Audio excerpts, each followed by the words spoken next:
Les Camerounais se réveillent ce matin-là en se posant beaucoup de questions. Pourquoi le poste national n'a pas démarré ses émissions?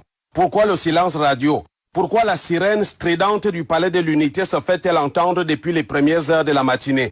Pourquoi s'attire-t-il dans certains coins de la capitale? Pourquoi ce balai de chars et de camions militaires dans les rues? La réponse ne coulait pas de source. Mais tous ces signes inhabituels étaient là pour montrer qu'il s'était passé quelque chose de grave. En fait, le cauchemar commence dans la nuit. Le général de division Pierre Semenge, chef d'état-major des armées depuis le 22 août 1983, est réveillé à 3h50 par le colonel Meka, directeur de la sécurité présidentielle. Au téléphone, le colonel lui dit « Les blindés se dirigent vers la présidence de la République ». En lorgnant à travers la fenêtre de son domicile, le général constate que d'autres blindés se dirigent vers son domicile à lui. Plus de doute, c'est un coup d'État. Pierre Semenge met ses enfants à l'abri, s'habille en tenue de combat et empoigne son arme. Sa femme Denise est au téléphone pour appeler les chefs d'unité que lui indique son époux. Son fils Christophe, 12 ans, garnit les chargeurs en munitions. En dehors des détachements qui s'étaient rendus au palais de l'unité à Itoudé et à la résidence du général Semenge en Guaykele, d'autres étaient chargés de prendre le quartier général, l'aéroport, d'occuper la radio, la station terrienne des Amengoué et d'autres objectifs dans la capitale. Au domicile du général, les deux chars en faction se mettent à arroser le bâtiment avec des obus, tandis que les mutins tirent des rafales avec leurs armes automatiques. Ils disent au général qu'il est fini et lui demandent de se rendre. Lui au téléphone donne des ordres pour que les officiers loyalistes convergent avec leurs troupes à Yaoundé. Pierre Semenge reçoit alors 2 balles au bras droit. Il perd beaucoup de sang. Sa femme Denise fait un garrot avec la ceinture de sa robe. Le domicile est canardé jusqu'au petit matin. Pendant une accalmie, Pierre Semenge appelle un ami et l'informe qu'il est blessé. Vers 7 heures, celui-ci arrive avec son épouse médecin. Les mutins leur concèdent 15 minutes, mais à condition qu'ils ramènent le général à la sortie.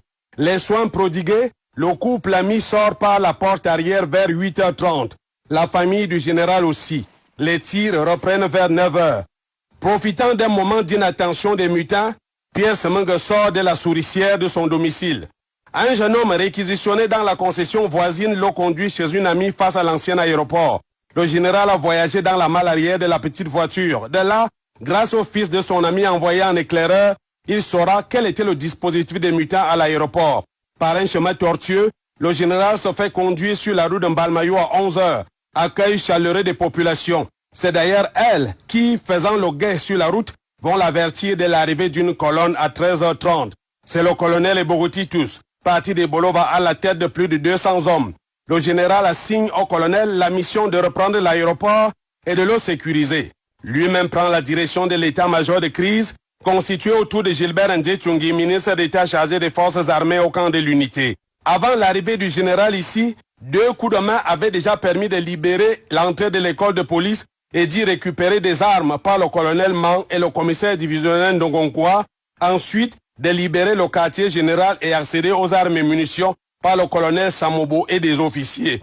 Pierre Semenge n'était même pas encore arrivé au PC de crise que le colonel Ebogo lui annonce déjà la reprise de l'aéroport. Pendant ce temps, la radio a repris ses émissions sous le contrôle des mutins. La radio joue de la musique militaire. La question que tout le monde se pose au sujet de l'identité des mutins va trouver réponse à 13h. Les mutins vont diffuser un message où ils se présentent comme des jeunes officiers et sous-officiers regroupés au sein du mouvement JOS. Ils ont mis sur pied un conseil militaire supérieur et suspendu toutes les institutions. Mais en fin de matinée déjà, on savait que c'est une faction de la garde républicaine qui s'était mutinée. Sur les radios internationales, les informations sont confuses sur le sort du président Paul Biya. Dans l'après-midi, le général Pierre Semenge et son état-major passent à l'attaque. Le colonel Samobo reprend la radio à 15h. Quand celle-ci se met à diffuser de la musique patriotique, les populations comprennent que le putsch a échoué. Dans la suite des actions, le colonel Mambou prend le commandement du détachement du génie à la station terrienne de Zamengoué. À 19h, des parachutistes sautent en Colbison. C'est un détachement du génie commandé par le colonel Benéem Peke et qui avait pour mission de se positionner aux abords du palais de l'unité côté Montfébé. Le détachement du colonel Nguyen venu de Bertois devait tendre des embuscades pour neutraliser tout fugitif du palais. Dans la nuit, les parachutistes de Koutaba sont allés sauter en Banjok avec à leur tête le colonel Mbombak. Des camions réquisitionnés de la SOSU Kam les amènent à Yaoundé.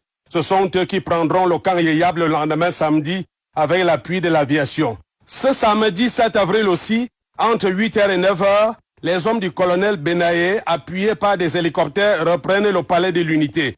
Le président Paul Biya va donc sortir de là où il était sous la garde de 7 hommes, dont le capitaine Ivo de Sancio et le maréchal de logis-chef Olong Etienne. Le président de la République va s'adresser à la nation à 19h à la sortie de cette épreuve. Le camp Yeyap et le camp d'Obili seront les derniers objectifs libérés ce samedi 7 avril. Une épreuve peut vous changer un homme et le 6 avril, qui est pour beaucoup l'aboutissement des rumeurs et de l'agitation de 1983, constitue sans doute le tournant du pouvoir de Paul Biya.